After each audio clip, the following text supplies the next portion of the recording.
Our guests in this segment from the Martinsburg Union Rescue Mission, Pastor Tim Guerino. Tim, good morning. Welcome back. Always a pleasure. Thank you, and thanks for having us. And I brought with me Dustin Brown, our new development director here at the mission, and he's come on board to help us out and bless us. But before we get to Dustin, wanted to give you an update on our box truck fund that we had. Our box truck went out on us last time I was here. I talked to you about that. Yes. And we raised all the money in a month. We raised over $86,000, and we're able to get a brand new box truck. They're very expensive. Nothing out there is cheap. We're able to get all that, pay for all that, pay for the sales tax that you have to pay, even though we're nonprofit. You pay a sales tax to the state. That was a big chunk of money. So you politicians out there, you got some money, so that helps the deficit. I couldn't believe it. I went there. They said, you have to pay this much sales tax. I said, we're nonprofit. Oh, no, you have to pay it. I was like, wow. I didn't know nonprofits had to pay a sales tax. Yeah, I didn't know either. On a vehicle. I had no idea. They tell them the thing. He researched it. We even had to call our the guy that audits our place. Yeah, we even had to call him to verify. He's like, oh yeah, you got to pay it. Yeah. Yeah, I had originally went to the DMV not expecting to pay sales tax, and to my surprise, there was a sizable bill waiting on us there. And so I actually left because I was like, I got to check and see if this is actually true or not.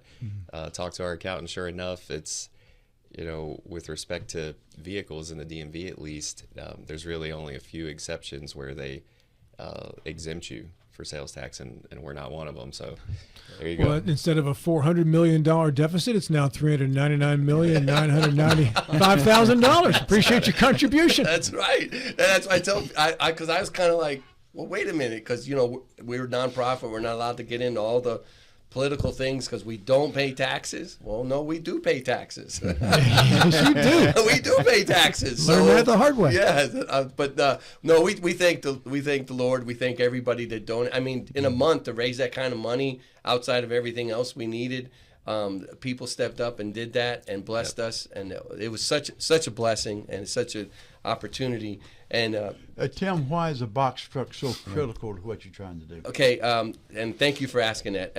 Because we do a lot of pickups, like go to the grocery stores.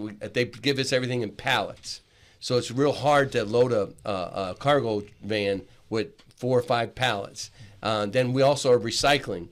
We take a lot of recycling stuff in the box truck to the recycling centers and get money, and you got to load up all that. So it's vital for our income. It's vital for our donations. It's vital for our maintaining what we have at the mission. That box truck, it gets used. I mean, it gets used, abused, and then some. Because they load them up and then they push the pallets forward, and I think we can stick 6 full pallets. It's 11 feet high. So there's a lot we loaded up with. In the meantime, and I mentioned this last time I was here, we were able to borrow. CPAC gave us a CCAP gave us a CCAP gave us helped us out with a pickup we had to do. Steve Roach stepped in. Tim Montgomery, I hope I'm getting everybody's names right. Helped us step in and get use their box truck to get our stuff. There's a lot we lost and fell behind on when we didn't have a box truck, but now that we got one, we're able to do it. It is vital to our income, vital to our donations, vital to making pickups. It is huge, and without it, because we have the Tommy lift, because we furniture pickups, we do furniture pickups. I mean, there's so much we do with that. I'm probably missing some things. There's so much without that. It really hurts our operations. It hurts everything. I have a question for you. Just got a text. Someone said, I observed 6 people working the Foxcroft Avenue Apple Harvest intersection this weekend. Are there more people out panhandling than there have been in the recent past? Okay, I'm going to be truthfully honest with you on that. And where my stance is on that. I've talked about that over and over again. That situation, they're out because people give. And the more that people give, the more they're going to stay out. I can tell you all 6 of those people, I know them, and they come into the mission every day. I could even point them out to you, and you could go down and sit and talk with them. They're not as homeless and as hungry as they say they are. Some of them even have signs saying they're veterans and they're not. So I would say to you, I'm not against, if that's what you want to do, it's your money. You want to give somebody money, that's fine. I'm telling you, they're not as down as out as they claim to be. That's their choice. They're making that choice to be out there. A lot of the money that they're using, they're buying drugs and other things with. I know, because they come in and tell us. We see it. We see the people that they're buying the drugs from. So there's a lot of that. I have no control over policing that. I wish I did, because they need to be held accountable. I know West Virginia, I was just reading recently, is talking about passing a law of panhandling. It's up for whatever they call it in legislation. You would know more about that than I would, but I know they're talking about doing that. I wish they would. The only exemption they're going to have is if the firemen are out there with the boots. Mm-hmm. I read that legislation piece. I wish they would, because what people don't understand it, and I get it, they're going to tell me, well, it's between them and God. No. According to what I understand about the Bible, if I have money, I'm a steward of that money. Where I give it and who I give it to and how it's used, I'm responsible for that money. And if you're a lot of times it's called toxic charity. A lot of times we give to people like that because we feel guilty ourselves. And it's called toxic charity because you're giving to them and it's really not helping them. It's actually enabling them to continue to use and stay on the streets and do the things that, and I'm telling you, they do things that are criminal. Do drugs, buy prostitutes, do all those things. That's what you're giving to. I'm not going to give to that. If you want to give to that, that's between you and God, not me and God. But I'm telling you, I see it. We know every one of them. They come into mission. I can point them out to you. They come for every meal. And yes, they're out there. I just wish there was something I could do. I can't. I mean, I wish I had that kind of power. I don't.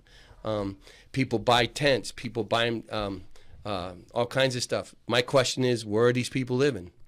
They're living on somebody's property, which is illegal in the first place. So again, you're contributing to crime.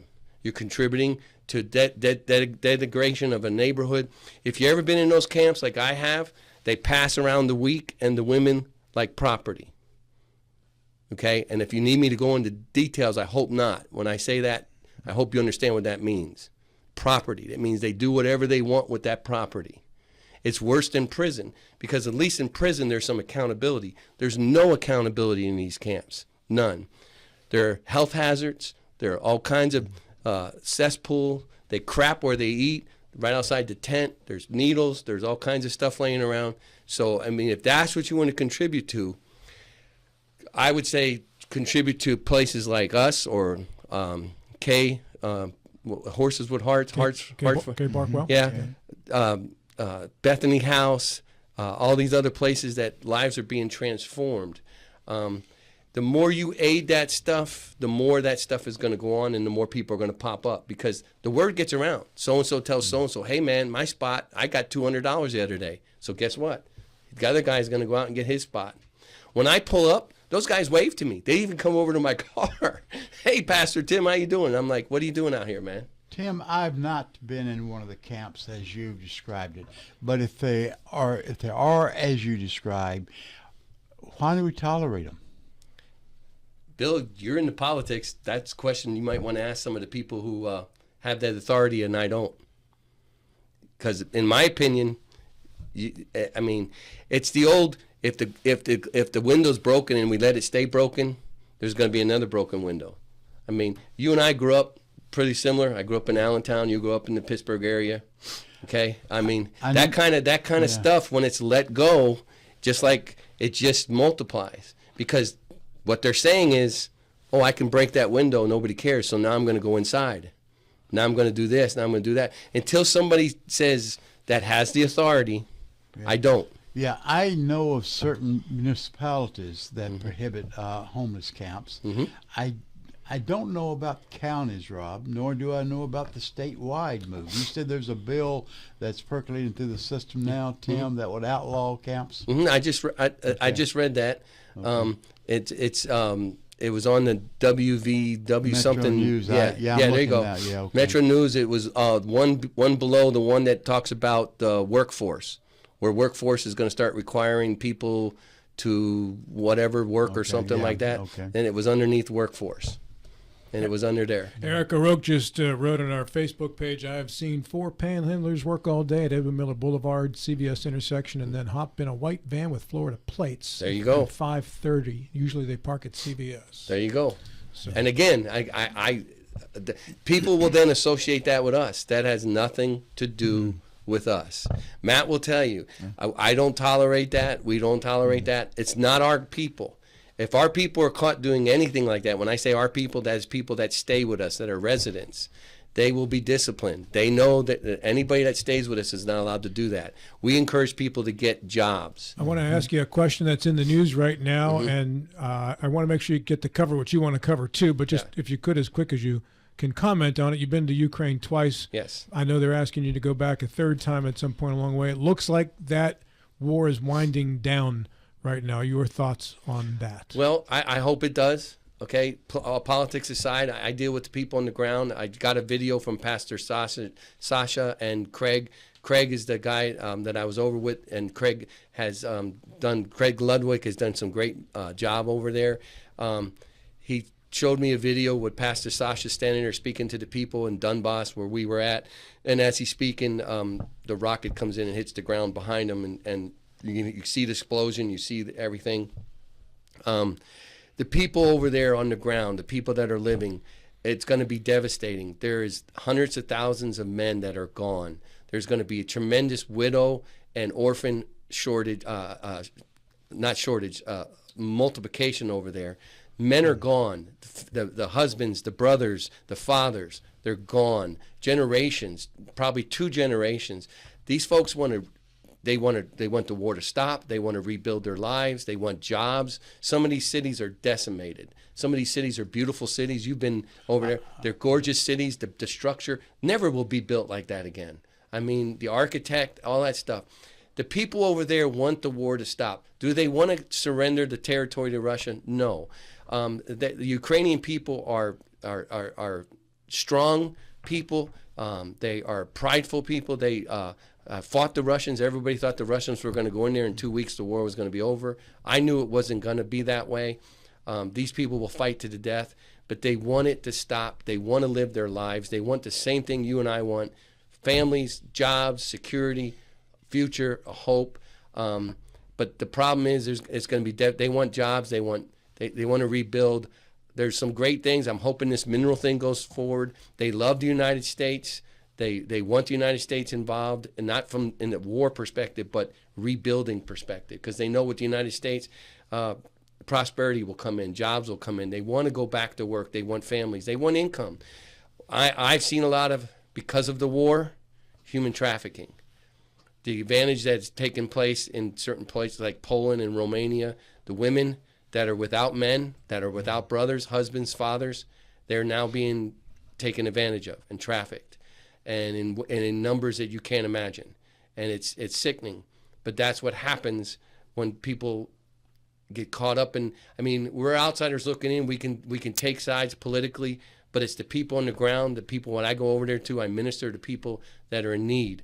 They have no food. They have no shelter. They have no clean water. They just want to live their lives and go on. And I pray the war comes to an end, and the people can be rebuilt and their lives can be, but you're talking generations it's going to take. Now, back to the mission and Dustin and what you need right now. Dustin, go right ahead. I'm sorry, what did you say, sir? Yeah, back to what you need right now at the mission. Oh, I mean, the box truck was amazing. Pastor Tim already covered that, but for us right now, I think any type of donations that you have, I think people don't realize just how big our recycling operation is. Clothing, for example, I've heard folks, sometimes they'll say, well, this is old. I don't want to wear this anymore. I don't think anybody would wear this, so why donate it? They don't realize we actually take the fabric and recycle that and earn an income from that. The same thing with cardboard, metals, things like that. And so just, a quick plug there that if you have something, let us figure out if we can use it or not. If you have something to donate in terms of clothing, home goods, things like that, our thrift store last year generated about 25% of our operating budget, which is huge for us because we don't take government funds. And so it's very important for us to look at, income streams, avenues of earning income, in addition to the generosity of the community, really goes a long way for us. So all of the things that, if you think it might not be useful, bring it, let us decide. Chances are we could do something with it in the store, or we could recycle it. So just to keep that operation going, and now that the box truck is back in place, furniture pickups, things like that, same thing there. We deal a lot with, if somebody sells a house, or if you have a relative pass away or something and the house needs to be emptied out, we get calls for that. We go, we pick that stuff up, we recycle it, or we sell it. And so really just about anything that you can think of, we can take it and use it and earn an income from it to help the mission. So food, obviously food is always a big one for us. Over 114,000 meals served last year. Any day that you come in, there's 3 meals a day. There's 100 plus people there, 365 days a year. It never closes. And that's anybody that can come in from the community, not just the residents. And so food donations always extremely helpful for us. And then your financial generosity as well, right? To take care of one person in the mission is a substantial amount of cost per year. And so how do we do that? Well, we do that with the generosity of the community. And that's everything that you can think of. That's room, board, shelter, all of their basic necessities. But most importantly, it's a chance at transformation, right? Because for us, we're Christians first. We believe we know the solution is Jesus Christ. And so until you know what your value is as a person, as a soul, it's going to be hard for a person to transform. And so we start there. But our way in is meeting practical needs, right? Mm-hmm. It's very hard for somebody to maybe hear about or even think about trying to change if they're starving. And so we take care of practical needs first, but then we get them right into programs that actually transform their lives. I think it was over 200 people we helped get jobs last year. That's huge because for a lot of folks that come in, they don't have an email account. They maybe aren't familiar with how to use the internet. Things like that we don't typically think about, because we're so used to those things in society. If somebody comes in that has never had a structure for the last 30 years, well, it's going to be very hard to modernize, knowing that now everything happens online. Any jobs that you apply for, building a resume, all of those things happen online. Those resources exist because of the generosity of our community. And so we would always appreciate any type of financial gift in that way, because those things, they ripple through generations for people. Once you see one life changed, well, now you've really just affected a whole family and everybody that was rooting for that person. So, generosity of the community is huge for us. So we will always take any generosity, any help that we can get. Dustin, you're director of development, and I don't really understand what development means. Sure. Maybe you can tell us. But what's the next big step for the mission? So development in the nonprofit world is predominantly about fundraising. That's what most people think of when they hear development. But truthfully, it's so much bigger than that, especially for us. It's really about relationships. It's about managing relationships, managing our community interactions with us. We don't ever want to just be a recipient of funds, right? We never want to come and just say, hey, donate here, press a button, send whatever. No, we want you to know what impact you're making, because it is that big of a deal. Like Pastor Tim mentioned earlier, biblically speaking, we're called to be stewards. So if God flows anything through us or through the community, a steward means to manage somebody else's property. Well, that's exactly what we do. And we want to connect people to that mission. Hey, we're managing God's resources here. This is the transformation that it causes. So development is really about making sure people see that they understand that, because a lot of times folks, if they're not connected to that, something like, hey, telling somebody, hey, $10 is 3 meals for somebody. Well, for them, that might, until they come in and see it firsthand. And so for us, it's reaching out, hey, come in and sit and talk with the people that are here. They're real humans. They're real souls. They have backstories. They have histories that you can communicate with them. We don't want you to just press send on a donation. We want you to come in and actually tour and see the operation and see the impact that you're making. So my job is primarily to do that, to manage those relationships. I think next big thing for us, and not to steal any thunder from Pastor Tim here, I'm sure he might cover it, but we're expanding operations, right? Our men's shelter, we can support about 80 men in a night, but our women's shelter is much smaller than that. There's a huge need for women as well. And so I think next big thing for us is to try to find a way to expand that operation, and possibly even bring it, maybe closer to Martinsburg, because it's in Berkeley Springs right now. Matt Miller, about 2 minutes left. Yeah, I wanted to ask how your numbers kind of fluctuate throughout the course of the year and what impact that has on you. I mean, we're getting ready to get into spring. The weather's going to warm up. Do you see more or less men and even families and women? We actually see more because of people moving, because of our location, because of Martinsburg, the actual geographical location. The transit comes in and out. People, some from the south come up, the north. We actually see more numbers. You would think it would be colder, you'd have higher numbers, and actually sometimes in the summertime we have actually higher numbers than we do in the wintertime. But a lot of that is people are passing through. They'll stay with us a couple weeks and then move on to wherever they're going to. So we see a lot more. We see a lot more new faces with the weather breaking. But it's been a challenging winter. We've had our numbers have been very high in the 80s. We're probably down in the 70s now, but we're doing real good. But I hear the music playing. But if you want to go to the MartinsburgUnionRescueMission.com and hit that donate button today to help us out, we really need help. We had a very busy winter. And thank you guys for having us on. Thank you so much. Always, anytime you need it. Dustin, good to meet you. Congratulations on the new position. Nice job, Dustin. Tim, thanks for coming in. Thank you.